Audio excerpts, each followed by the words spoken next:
하늘에 속한 사람은 누구예요? 예수님 믿는 사람이 하늘에 속한 사람입니다. 믿습니까? 예수님 믿는 우리들이 하나님 나라, 하늘에 속한 사람들입니다. 하나님 나라에 속한 사람, 이 사람들은 둘째 사람 예수 그리스도를 믿음으로 말미암아 그와 하나가 되어서 하나님 나라에 이미 들어가 있어요. 할렐루야. 그래요. 그리고 오늘 본문 말씀은 그 사람들에게 권면하는 거예요. 너희들은 그 나라를 상속받는 날 너희들의 몸 때문에 이 세상에서 얼마나 고생하느냐. 너희들이 고통당하는 모든 고통이 다 이 몸 때문이다.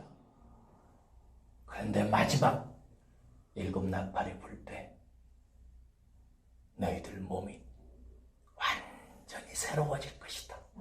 순식간에 눈 깜짝할 사이에 바뀔 것이다.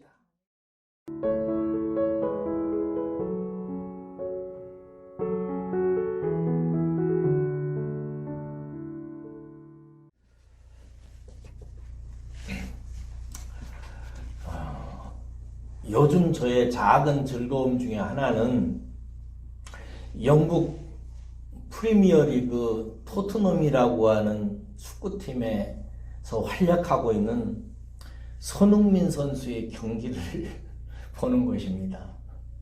저에게는 아주 소소한 기쁨입니다. 한두 주 만에 한 번씩 보는데 저는 제법 즐거움을 누립니다. 이 손흥민 선수가 참 좋은 것 같아요. 축구만 잘하는 게 아닙니다. 인성도 참 좋고 상냥하고 태도가 참 좋습니다. 그래서 골도 잘 넣고요. 요즘에 그 프리미어 리그에서 필드골이라고 해서 실제 필드에서 골을 넣는 숫자가 요즘에 1등이더라고요. 제일 많이 넣어서 아주 세계적으로 아주 유명한 선수가 되었는데 이 선수가 여러모로 저에게는 이런저런 기쁨을 줍니다. 그래서 손흥민이가 골을 넣든 안 넣든 보면서 손흥민이가 활짝 웃을 때는 제가 놀라곤 해요. 저도 막 웃고 있어요. 웃는 게 그렇게 이쁘더라고요. 여러분들은 잘 모르시나 봐요. 여러분들은 그저 말씀과 기도에 창념하시느라고 담임 목사만 쓸데없는 그런 거 보고 혹시 안 보시는 분은 이런 얘기하면 이렇게 생각할지 모르겠어요. 목사님, 손흥민이가 골을 넣으면 우리에게 좋은 게 뭐가 있어요? 그게 나하고 무슨 상관이 있어요? 맞아요. 손흥민이가 골을 넣는다고 해서 저에게 무슨 유익이 있어요? 또 제가 들으니까 손흥민이 연봉이 매 주마다 3억 원 이상을 받아요. 놀래지도 않네. 3억 원 이상을 받아요. 엄청나잖아요.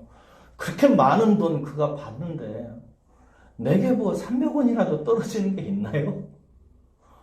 아무것도 없어요. 제가 보니까 손흥민이가 차가 5대인가 그러더라고요. 굉장히 좋은 차들이에요. 저 한 번 저보고 태워주지도 않더라고요.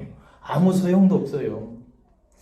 그런데 왜 어떤 사람은 손흥민을 보고 기뻐할까요? 왜 그러죠? 제 경우에는 딱 한 가지밖에 없어요. 가만히 생각을 해봤어요. 왜 내가 손흥민을 보고 이렇게 웃고 즐기고 재밌어 하는가? 딱 한 가지예요. 이 세상에 사는 동안 손흥민하고 나하고가 같은 소속이기 때문에 그래요. 대한민국이라는 나라에 한 세상의 백성으로 살고 있기 때문에 그냥 마음이 끌리는 거예요. 저는 이게 참 이상합니다. 그냥 한 나라의 백성이라서 그냥 좋은 거예요. 제가 그놈 손을 한번 만져본 것도 아니고 식사를 한번 해본 것도 아니고 그에게 받은 것도 아니고 아무것도 없어요. 근데 그냥 이 땅에 사는 날 동안, 나그네 사는 날 동안 한 소속 대한민국의 백성이라는 사실 때문에 그냥 기쁘고 좋은 거예요. 참 신기한 일입니다. 오늘 저는 여러분과 함께 예수님이 부활하신 이 소식을 함께 기뻐하자고 여러분들에게 이 자리에 섰습니다. 왜 그러죠? 먼저 그리스도와 우리가 먼저 같은 소속이기 때문에 그렇습니다. 오늘 본문 말씀에 보면 예수님을 뭐라고 표현하고 있냐면 하늘에 속한 자라고 이렇게 얘기하고 있어요. 저와 여러분들도 하늘에 속한 자라고 하는 사실을 알고 믿고 확신하는 사람은 하늘에 속하신 우리 주님이 잘 되신 일이 하늘에 속한 백성인 나에게도 좋은 일이라는 사실을 믿고 기뻐하게 될 줄로 믿습니다. 오늘 본문 말씀 47절에서 49절을 보세요. 이 진리를 설명하고 있는데요. 하나님께서 이 세상에 첫 번째 사람을 내셨어요. 누구죠? 아담이에요. 이분이 모든 인류의 조상이 되죠. 그런데 이 아담은 어디서부터 왔어요? 흙으로부터 왔어요. 흙으로부터 와서 흙의 형상을 입고 살다가 흙으로 돌아가요. 그래서 그로부터 먼저 우리는 그에게 속해 있었기 때문에 그에게 속한 흙에 속한 모든 사람들은 그로부터 나와서 그가 흙으로 돌아가는 허무한 인생이듯이 그렇게 허무한 인생을 살고 끝나버립니다. 그런데 하나님께서 그 중에서 저와 여러분들을 사랑하셔서 두 번째 아담 예수 그리스도를 하늘로부터 보내십니다. 그분은 원래 예적부터 영원전부터 하늘에 속한 자였어요. 그래서 우리 가운데 오셔서 우리와 하나가 되었습니다. 믿습니까? 우리가 하나가 되었어요. 무엇으로? 믿음으로. 하나님께서는 그 하늘에 속한 자 예수 그리스도를 믿는 자마다 그들의 모든 죄를 씻으시고 그와 하나가 되게 하셨습니다. 그래서 하늘에 속한 그분이 주인이 되어서 하늘에 속한 백성인 우리들과 한 짝이 되었기 때문에 그분의 어떠하심은 우리의 어떠함이 된 것입니다. 그리고 그 우리와 한 소속인 그 예수님이 십자가에 달려 죽으시고 사흘 만에 다시 부활하셨습니다. 이 부활을 우리는 죄와 사망에서 이긴 완전한 승리라고 하는 사실을 복음을 통해서 알고 있습니다. 그분이 죄와 사망에서 승리했기 때문에 우리도 죄와 사망에서 승리하신 그분의 승리를 덧입게 된 거지요. 믿습니까? 그분의 어떠하시면 다 우리에게 혜택으로 오는데 그분이 우리의 죄와 허물을 다 짊어지시고 십자가에 달려 죽으심으로 말미암아 그와 한 소속이 된 우리들의 죄와 허물도 다 씻어지게 되었고 사흘 만에 그분이 죄와 사망을 이기시고 부활하심으로 말미암아 그와 하나 된 소속된 우리들도 죄와 사망에서 완전히 구속되어지고 벗어나고 새로운 소망의 사람들로 그와 하나가 된 줄로 믿습니다. 이것이 우리가 손흥민을 좋아하고 기뻐하는 것과 전혀 다른 차원입니다. 49절을 보세요. 부활이 기쁜 이유는 하늘에 속한 자의 형상을 입기 때문이라는 사실을 발견할 수 있습니다. 우리가 부활을 기뻐하고 부활에 대해서 세상 어떤 것보다 소중하게 생각하고 이 진리를 해마다 새기는 이유는 뭐냐면 예수님이 부활하신 후에 영원한 변치 않는 몸을 입으신 것과 같이 우리들도 그 영원한 몸인 예수 그리스도의 몸의 형상을 우리도 덧입게 되었다고 하는 사실 때문에 그렇습니다. 여기 형상이라는 단어는 헬라어로 에이코바라고 하는 말인데요. 이 말은 뭐냐면 유사성을 나타내는 말이에요. 비슷하다, 닮았다라는 뜻이에요. 그리고 여기서 몸을 입었다라고 하는 입다라고 하는 단어는 무슨 뜻이냐면 몸을 갖는다, 몸을 지닌다는 뜻이에요. 그러니까 이 두 말을 합하면 문맥적으로 무슨 뜻이냐면 우리 모두가 그리스도를 닮은 사람의 몸을 갖는다는 뜻입니다. 우리는 예수님을 닮은 몸을 갖게 됩니다. 근본적으로 유사하고 근본적으로 동일한 예수 그리스도의 몸을 우리가 갖게 된다는 것입니다. 여러분, 몸이 뭐지요? 몸은 역사적인 존재인 내가 나를 나타내고 표현하는 도구입니다. 이 세상에, 하나님이 지은 세상은 시간과 공간이 있잖아요. 나타나고 눈에 보이는 세계잖아요. 그런 세계에 하나님께서 우리를 살게 하셨고, 앞으로도 천국이 이루어지면 무슨 신비한 보이지도 않는 영적 세계에서 사는 게 아니라 눈에 보이는 세계, 역사적인 세계에 삽니다. 그래서 우리는 몸을 가져야 돼요. 몸은 뭐냐? 영적인 내가 내 속의 영적인 나를 나타내는 도구예요. 그 몸에는 자아의 생각과 자아의 어떠함을 나타낼 수 있는 성향이나 재능이나 능력 같은 것들이 DNA로 몸속에 감추어져 있습니다. 그래서 이 DNA가 있어야 자신의 뜻을 펼치기 위해서 노력을 하면, 무슨 일을 하면 몸을 통해서 나타나는 것입니다. 이 세상에서 제가 사는 동안, 그런데 이것이 잘 안 됩니다, 저는.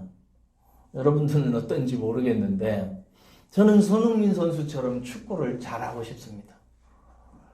근데 야구는 제법 어렸을 때부터 했는데요. 축구는 어렸을 때부터 그렇게 제가 재능은 없었습니다. 여러분, 제가 그 손흥민 선수 보니까 작년인가 그 번이라고 하는 팀하고 경기를 하는데 자기 진영 페널박스 골대 앞에서부터 볼을 잡고 막 드리블을 해가지고 달려가지고 반대편 골대까지 그냥 막 일직선으로 달리더라고요. 그러면 얼마나 달리기를 잘하는지. 근데 막 수많은 그 상대방 선수들이 그걸 저지하려고 덤벼드는데 그 여러 선수들을 그냥 막 뚫고 막 직선으로 달려가서 그대로 상대편 골문에 골을 넣었어요. 그래가지고 작년 한 해 동안 세계에서 경기한 경기에서 제일 넣은 골 중에서 제일 멋진 골로 선정이 돼가지고 그 상을 탔어요. 그 상 이름이 뭐더라? 푸스카스? 저는 몰라요, 어머님. 하여튼 푸스카스 상이라는 상도 탔어요. 이 손흥민의 몸은 축구를 잘할 수 있는 DNA가 그 속에 있어요. 그래서 열심히 훈련하고 개발하면 그 능력이 나오는 거예요. 근데 저는 좀 해봤는데 안 나오더라고요. 저는 제가 또 잘하고 싶은 것이 피아노를 좀 잘 치고 싶은 마음이 있는데 배우지는 못했습니다만, 여러분 제 손을 보세요. 두툼하고 손가락이 짧아가지고 이거 가지고는 제가 좋아하는 요즘에 한국의 그 피아니스트가 누구더라? 그 조성진이라고 하는 애가 있는데 몇 년 전에 쇼팽 콩쿠르에서 우승했거든요. 진짜 피아노 연주 잘합니다, 조성진이. 그 아이처럼 하고 싶은데 저는 아마 해도 이 세상에서는 잘 안 될 겁니다. 손가락만 봐도 그래요. 라흐마니노프라고 하는 피아니스트는 작곡가이기도 한데 손가락이 엄청나게 커요. 그래가지고 보통 사람이 이렇게 키를 잡는 것보다 훨씬 많은 부분을 잡거든요. 손가락 하나만 해도 저는 피아니스트는 땡입니다. 또 제가 잘하고 싶은 것 중에 하나가 노래를 진짜 잘하고 싶어요.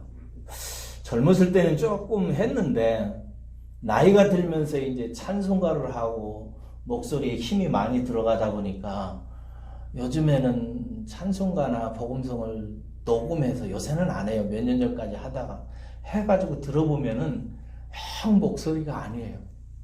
근데 정말 나이가 들수록 노래를 잘하는 사람이 그렇게 부러워요.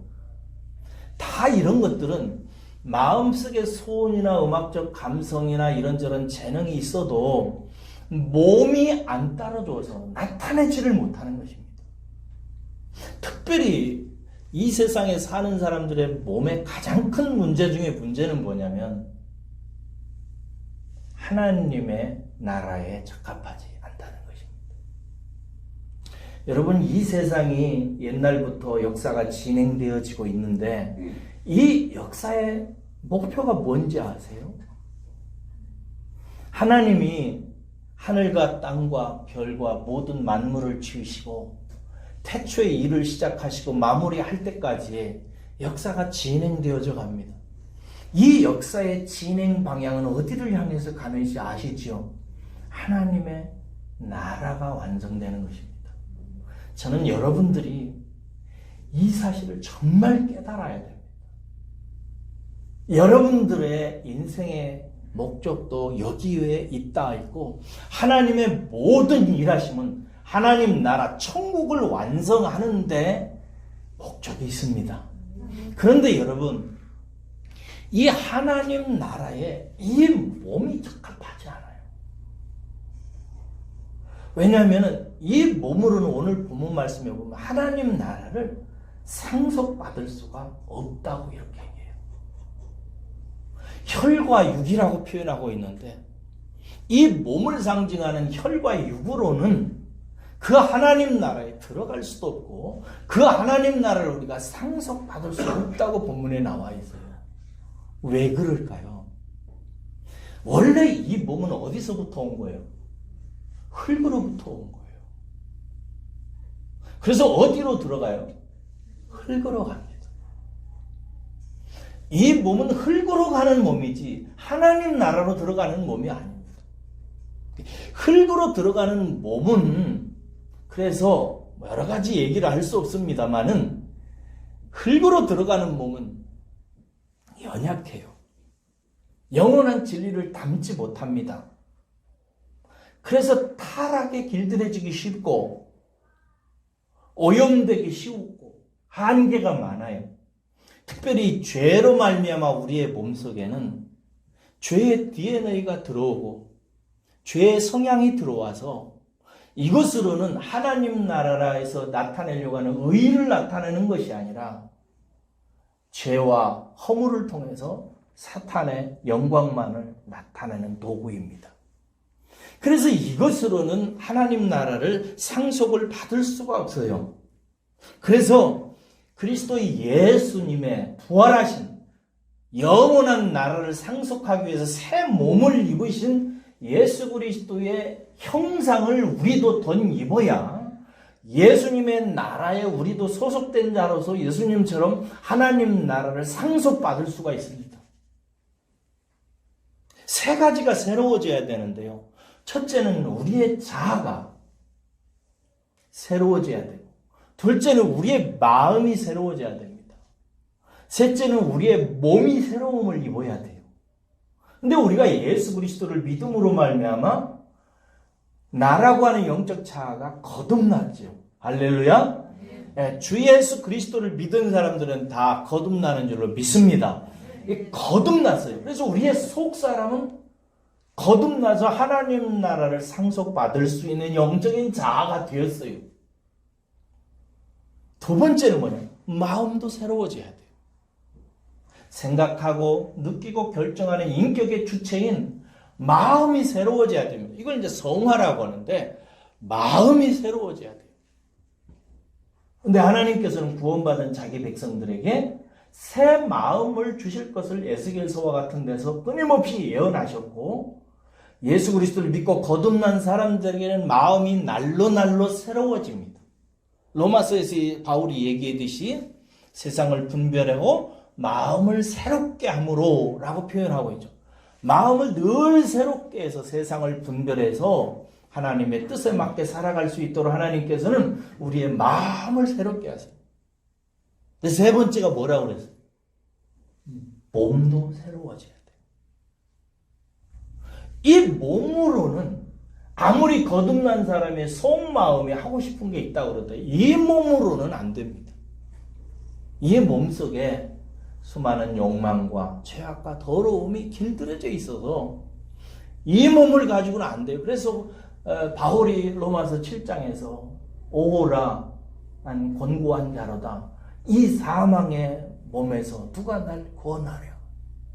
사망의 몸이라고 얘기해요. 그래서 이 몸을 새로운 몸으로 바꿔야 되는 거예요.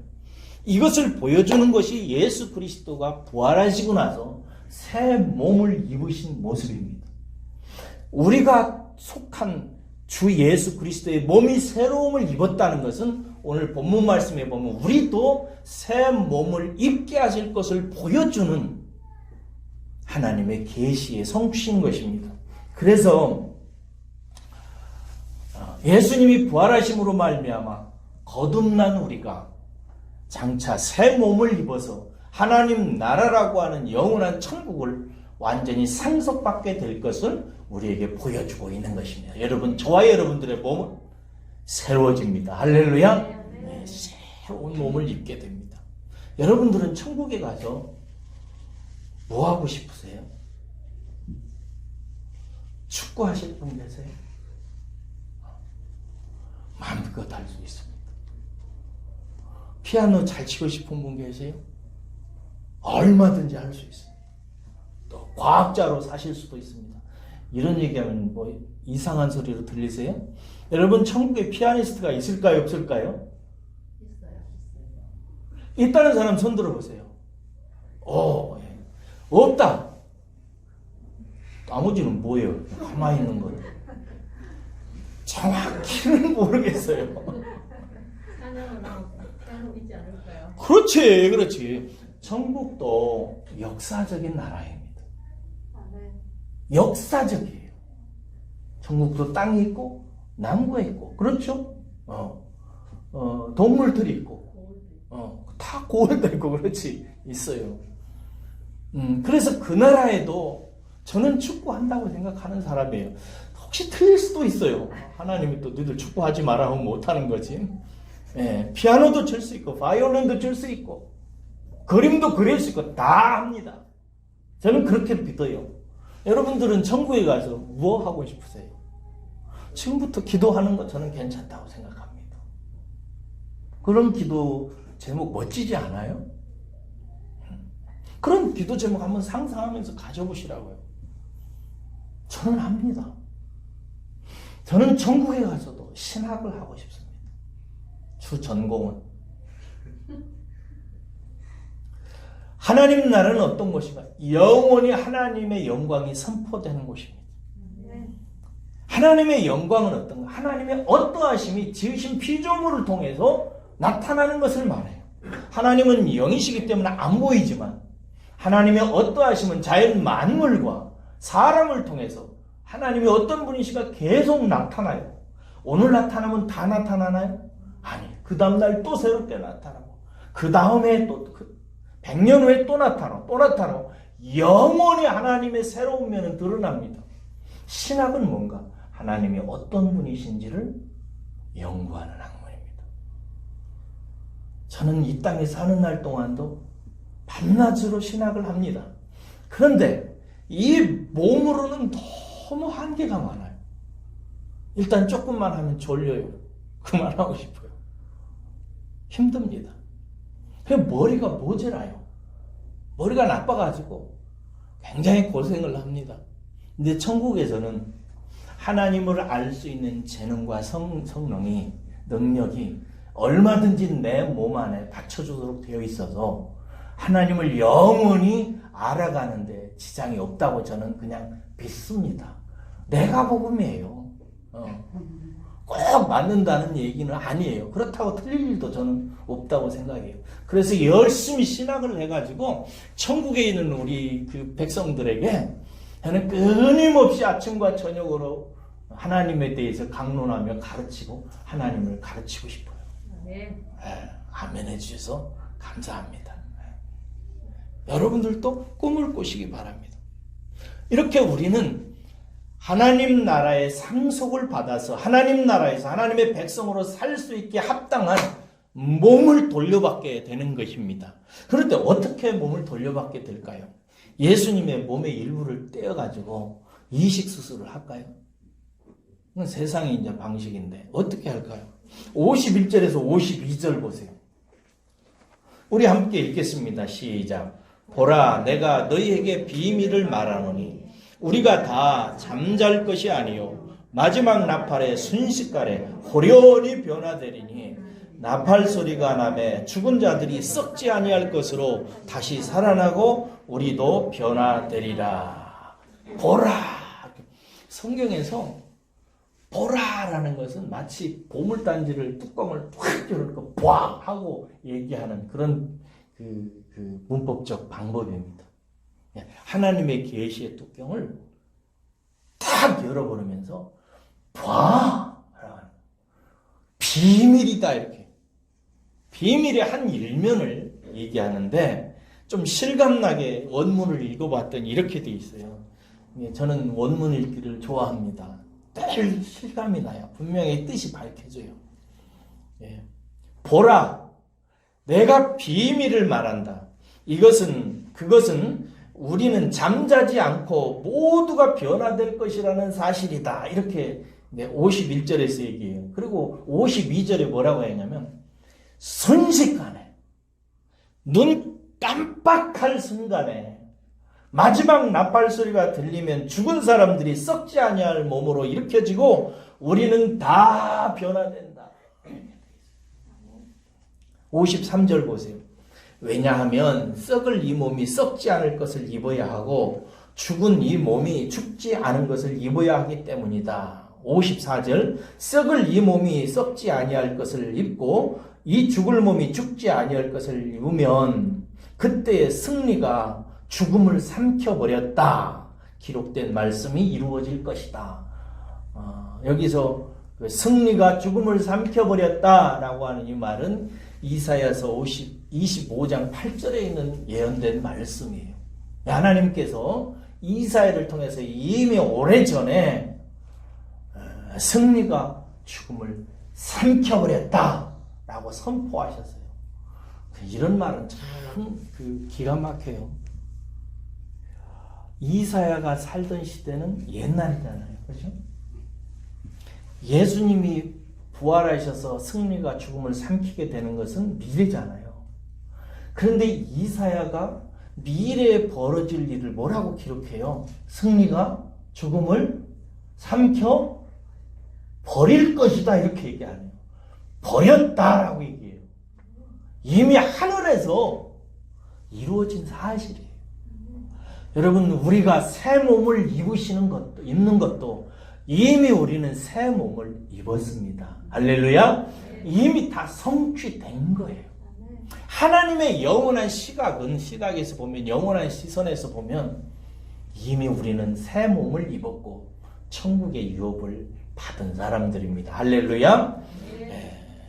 그래서 우리의 몸은 예수님이 재림하시는 순간 나팔 소리가 이제 난다고 하는데, 계시록에 보면 7 나팔이 차례차례 이렇게 그 나팔이 울리면서 계시들이 완성되는 모습이 나오잖아요. 제일 마지막에 7 나팔이 불면 예수님께서 우리를 새롭게 하시는데 눈 깜짝할 사이에 순식간에 한국식 번역은 호련이라고 얘기했는데 저는 호련이 더 좋아요. 호련히 싹 변화되는 거예요. 그 영화 같은 데 보면 이렇게 막 몸이 막 싹 없어지기도 하고 생기기도 하잖아요. 그렇게 순식간에 변한다는 것입니다. 그래서 우리는 새 몸을 입게 돼요. 그래서 여러분들이, 저는 이제 천국에 가면 뭘 할까 이런 거 저는 생각한다고 하잖아요. 여러분도 생각하세요. 그럼 혹시 생각하세요? 한솔 집사님? 안 하는만. 그런 거 생각하면서 기도하라니까, 하나님한테. 이런 건 기도하지 마세요. 그리고 천국에 가서 이런 사업하면 안 됩니다. 장례 사업 이런 거 이거 하시면 안 돼요. 병원 차리겠다, 하나님 큰 병원 하게 해주세요, 이런 거 하시면 안 돼요. 요한계시록의 그 21장 4절에 보면 하나님께서 모든 눈물을 닦아주심에 다시는 사망이 없고 애통하시는 것이나 곡하는 것이나, 그 다음에 뭐가 없다고 그랬어요? 나는 이게 좋아, 아픈 것이 없대요. 그러니까 병원이 있어 없어? 병원 차렸다는 망하는 겁니다. 안 차릴 겁니다. 그래서 그런 꿈 꾸지 마세요. 그리고 하나 더, 제가 이런 걸 상상한다는 것을 여러분들이 이런 그 설교를 들으면서 할 거예요. 미용 사업 하면 별로 돈 못 봅니다. 화장품이나 혹은 성형수술이나 이런 거 할 필요가 없습니다. 예? 아내도 이쁘니까. 그러니까 맞아요. 예. 우리가 새 몸을 입고 이 몸이 내가 생각하고 꿈꾸고 노력하는 것을 받쳐주고 내가 하려고 하는 것을 그때그때마다 이 몸이 종이 돼서 정확하게 실현해 주면 얼마나 좋겠어요. 예수님이 부활하시고 나서 제자들이 무서워가지고 어떤 방 속에 숨어 있었잖아요. 그때 예수님이 어떻게 들어오셨죠? 문 열어줘. 문 열어줘. 라고 하셨어요? 아니에요. 어떻게 들어왔어요? 그냥 쑥 들어왔어요. 우리의 몸이 그런 몸이 되는 거예요. 놀랍지 않아요? 상상만 해도? 내 마음속에서, 내 머릿속에서 그걸 순간이동이라고 하잖아요. 어디 가고 싶다 하면 그렇게 내 몸이 표현해주는 몸을 갖는 거예요. 내가 피아노를 연주하고 싶다. 내 몸이 그렇게 해줄 수 있는 능력을 갖는 거예요. 얼마나 좋겠어요. 사랑하는 여러분, 이 세상을 가만히 보세요. 왜 고생하죠? 다 몸 때문에 그래요. 이놈의 몸 때문에 인생살이가 이렇게 힘들어요. 이놈의 몸이 죄악에 쩌들어 있어서 나는 죄 짓고 싶지 않은데 끊임없이 죄와 유혹에 시달려서 나를 괴롭히는 거예요. 나라고 하는 속사람은 거듭나서 하나님의 의를 위해서 깨끗하고 맑고 아름답게 살고 싶은데 이놈의 몸이 먹는 것만 보면 기울고 남의 집만 보면 기울고 남의 권력만 보면 그것 쫓고 싶고 속에서 죄악의 DNA가 나를 들들 볶아서 나로 하여금 그것을 못하게 만드는 거예요. 그러니까 사도 바울이 그런 거예요. 이 사망의 몸에서 누가 날 구해주겠는가? 탄식을 하여 오라 나는 권고한 자로다. 그래서 힘든 거예요. 좀 열심히 하고 싶은 거 능력 있게 하고 싶은데 역시 몸은 고장나고 괴로워지고 어저께 어떤 분하고 통화하는데 이제 50이 넘어가니까 몸이 아프다고 하더라고요. 그래서 내가 그랬어요. 이제 당신의 몸이 하늘의 몸을 입을 시간이 날로 다가오고 있어서 우리의 몸을 연약하게 하셔서 영원한 몸을 사모하게 하신다고. 저도 어젯밤에 밤새 끙끙거리면서 잤어요. 아파. 그냥 손도 붓는 것 같고 이렇게 하고 이쪽으로 누웠다 저쪽으로 누웠다 도대체 몇 번을 깼나 모르겠어요. 아파요. 조금만 참으시기 바랍니다. 우리는 새 몸을 입습니다. 할렐루야.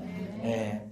이게 하늘에 속한 자들에게 주는 정말 저는 현실적인 복음이라고 생각이 들어요. 하늘에 속한 자들에게 주는 복음 중에 하나입니다. 55절에서 58절 보세요. 마지막으로 하늘에 속한 자들에게 주는 메시지가 있어요. 첫 번째 55절에서 56절을 읽겠습니다. 시작. 사망아 너의 승리가 어디 있는가?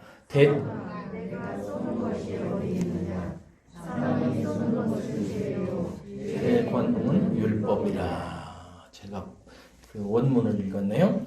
이 원문에 보면 이래. 사망아 너의 승리가 어디 있냐? 대체 네가 뭘 이긴단 말이냐? 그래. 사망이 쏘는 것은 죄요 죄의 권능은 율법이라. 여기서 쏜다라는 말은 무슨 뜻이냐면요, 고대에 소를 부리기 위해서 소 뒤에서 뾰족한 쇠가 달린 지팡이나 막대기로 소를 찌를 때 쏜다는 단어를 썼어요. 이게 벌이 침을 쏘듯이 총이 실탄을 쏘듯이 사망은 우리 안에 죄를 쏘아넣습니다. 그렇게 죄의 쏘임을 우리가 받게 되면 우리는 그 죄의 독 때문에 괴로움을 당하게 되는데요. 그 괴로움은 뭐냐면 죄로 인한 고통입니다. 죄는 뭐예요? 하나님을 떠나서 행하는 모든 인격적인 행위라고 그랬죠? 하나님을 떠난 것, 하나님의 법을 떠나서 사는 것, 하나님의 말씀을 떠나서 생각하고 느끼고 행동하는 모든 것들이 다 죄예요. 이게 사망이 우리 안에 화살을 쏘듯이 벌침을 쏘듯이 쏴요. 뭘 쏴요? 죄의 성분, 죄의 성질을 쏴요. 그러면 이 죄가 우리로 하여금 하나님을 떠나서 살게 만드는 거예요. 하나님 없이 사는 인생을 자꾸 살게 만들면 우리는 그 가운데서 고통을 당하는 거예요. 너무나 그 고통을 당해요. 그리고 결정적으로 율법이 우리를 괴롭히기 시작합니다. 율법은 뭐예요? 선한 거잖아요. 좋은 거잖아요. 하나님이 얼마나 선한 것이고 얼마나 좋은 것인지를 율법을 통해서 우리는 알아요. 그런데 우리가 죄의 몸을 가지고 있어서 그 선한 것을 지킬 수 없게 되니까 율법이 오히려 무슨 역할을 하게 됩니까? 죄의 권능이 되어가지고 우리를 더욱더 죄 가운데 사로잡고 꼼짝 못하게 만드는 것입니다. 그러나 이제 예수께서 십자가에 달려 죽으심으로 말미암아 그 사망을 무장해제시켜 버리십니다. 여러분, 사망은 우리 안에 뭘 쏜다고요? 죄를 쏜다고요. 그런데 예수 그리스도의 십자가에 달려 죽으심으로 말미암아 죄를 없이 하셨죠? 그렇죠? 이게 사망이 죄를 우리에게 쏴도 우리에게 효과가 있다 없다? 없어요. 하나님 앞에서 우리는 하나님의 눈에 죄가 보이지 않습니다. 할렐루야. 네. 우리의 죄를 예수님께서 다 십자가에서 감당하셨기 때문에 하나님은 우리를 정하다 하셨고 깨끗하다 하셨습니다. 하나님도 정죄하지 아니하십니다. 그러니까 사망이 아무리 우리를 죄로 쏜다고 해도 쏠 무기가 없어진 것입니다. 그래서 사망을 무장해제시켜버려서 사망은 우리에게 아무것도 할 수 없다는 거예요. 그래서 본문 말씀에서 그런 얘기하는 거예요. 사망아, 네가 뭘 승리할 수 있게 되었느냐? 대체 네가 뭘 이긴단 말이냐? 아무것도 할 수 없다는 것입니다. 사망은 더 이상 죄를 쏴서 율법을 못 지키게 만들어서 우리를 괴롭히려고 했던 그 모든 일들을 이제 할 수 없게 되는 거예요. 그래서 하늘에 속한 하나님의 백성들 여러분들이 꼭 기억해야 될 것이 있어요. 우리는 사망을 이겼어요. 할렐루야. 죄가 우리를 넘어뜨리지 못합니다. 할렐루야. 그래서 제가 늘 가르치는 거예요. 주 예수 그리스도를 믿는 사람들은 사망에 대해서 죽었다. 할렐루야. 죽었어요. 상관없게 된 겁니다. 죄에 대해서도 상관없어요. 할렐루야. 죄를 지으면 아버지가 우리를 사랑하시기 때문에 아버지가 우리를 혼내기는 하시지만 아무리 우리가 살아생전 죽을 때까지 많은 죄를 지어도 우리는 하나님의 나라를 상속받는데 아무 지장 없습니다. 예수 그리스도를 믿는 믿음만 가지고 있다면, 할렐루야. 예수 그리스도를 믿는 믿음이 사망을 이기고 죄를 이기게 하는 것입니다. 그래서 사망을 무장해제시켜 버린 거예요. 아무것도 할 수 없게 만든 것입니다. 그래서 예수 그리스도의 부활에 승리를 하는 거죠. 그러므로 여러분, 첫 번째 하늘에 속한 자들이 마음속에 새겨야 되는 건 뭐냐면 사망, 죄, 허물 두려워하지 마시고 그런 것으로 인해 너무 괴로워하지 마시고 대신 예수나 잘 믿어라. 아멘. 안 하네? 예수만 의지하면 됩니다. 신앙생활만 잘하면 되는 거예요. 두 번째로 우리가 하나님께 해야 될 일이 있습니다. 하늘에 속한 자들이. 57절입니다. 뭘까요? 뭐요? 감사하는 것입니다. 하나님께 우리가 해야 될 게 뭐라고요? 감사입니다. 세상의 모든 종교들이나 세상의 모든 윤리들은 다 인간에게 엄청난 명령을 부과합니다. 그러나 여러분, 성경은 우리에게 말합니다. 하나님께 감사해라. 그거면 된다. 따라하겠습니다. 하나님, 감사합니다. 감사합니다. 감사하세요. 이것이면 족합니다. 그래서 어떤 신학자가 얘기해서 감사는 성숙한 성도의 가장 고상한 인격이다. 감사는 성도가 도달하게 되는 마지막 인격의 끝점이에요. 다 감사하는 것입니다. 그래서 이 사실을 깨달은 사람은 하나님께 뭘 달라, 뭘 요구하고, 기도하고, 뭐 간구하고 이런 모든 것들을 내려놓기 시작해요. 다 내려놓고 하나님께 그저 감사합니다. 하나님께 안 구하면 하나님께서 안 주실까요? 잘 생각해 보시기 바랍니다. 하나님께 그러므로 감사하면 우리의 기도는 완성된 것입니다. 감사하세요. 세 번째 말씀 읽겠습니다. 58절입니다. 시작. 그러므로 내 사랑하는 형제들아, 견신하여 흔들리지 말고 항상 주의 일에 더욱 힘쓰는 자들이 되라. 이는 너희 수고가 주 안에서 헛되지 않은 줄 알미라. 아멘. 마지막 교훈은 뭐예요? 믿음에 든든히 서서 흔들리지 말고 오직 주님 기뻐하시는 일에 힘쓰라 이 말이에요. 주님 기뻐하시는 일에 관심을 가지세요. 그리고 충성하세요. 주의 일에 앞장서는 분들 되십시길 바랍니다. 하나님께 은혜 받았다고 그래 나는 끝났다 이렇게 생각하지 마시고 천국을 생각하셔서 주님 앞에 충성하고 좋은 일 하는데 힘쓰시기를 주의 이름으로 축원합니다. 이 말을, 이 교훈을 하면서 절대 헛되지 않을 것이다. 헬라 원문에 보면 텅 비지 않을 것이다 라고 이렇게 쓰여져 있어요. 너희들의 수고가 다 텅 빈 그릇에 담겨지는 것이 아니라 그 그릇에 다 담겨져서 쌓인다 이 말이죠.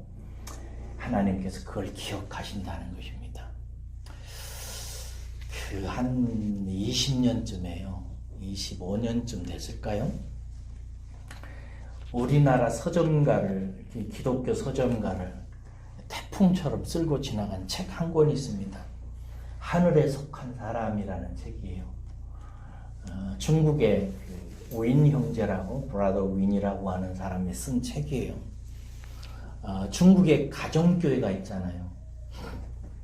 공공적인 교회는 조금 이제 문제가 많은 정부에서 세운 것이고, 공산당 나라이기 때문에 기독교를 박해해서 세상 나라의 서방 세계에 우리도 자유가 있다 보여주기 위해서 삼자교회라고 하는 공교회를 세워가지고 세상에 보여주죠.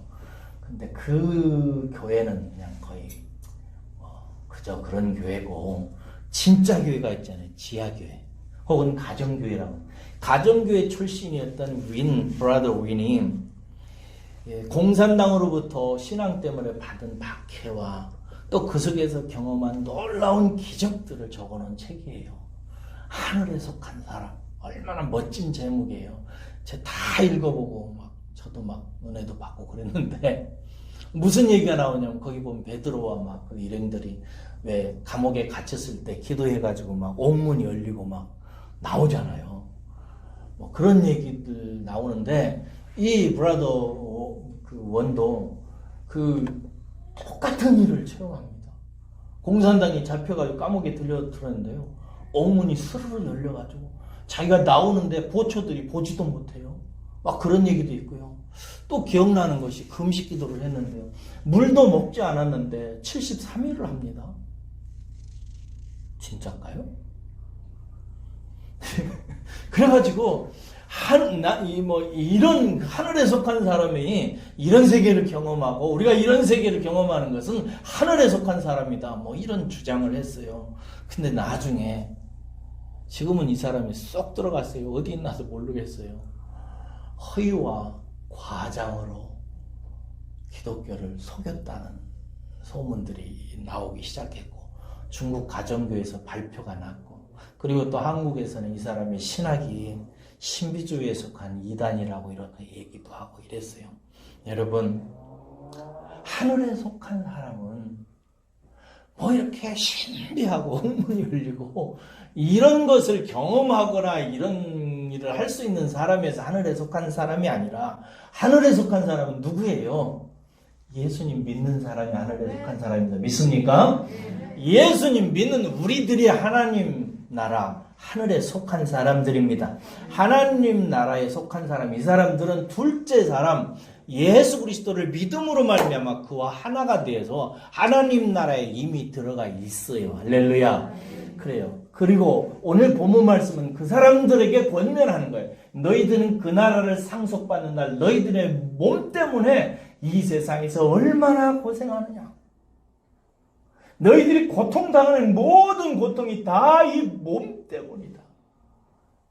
그런데 마지막 7나팔이 불 때 너희들 몸이 완전히 새로워질 것이다. 아멘. 순식간에 눈 깜짝할 사이에 바뀔 것이다. 아멘. 예수님의 그래서 형상을 입게 될 것이다 라고 말씀하고 있어요. 그러니까 아무 걱정하지 말고 하늘에 속한 너희들은 세 가지를 기억해라 라는 거예요. 첫째가 뭐였어요? 사망과 죄악과 이런 것에 대해서 더 이상 두려워하지 마라. 믿음 가운데만 확실히 거해라 라는 것이고, 두 번째는 뭐예요? 하나님께 늘 감사하는 사람들이 되라. 그리고 남은 세월 동안 주의 일에 힘쓰는 자가 되라. 힘쓴 자들의 그 수고는 절대 헛되지 않다. 너희들에게 참으로 유익이 될 것이다 라고 말씀하세요. 우리들 모두 다 그렇게 부활 신앙을 가지고 기쁨을 가지고 살아가십시다. 네. 기도하겠습니다.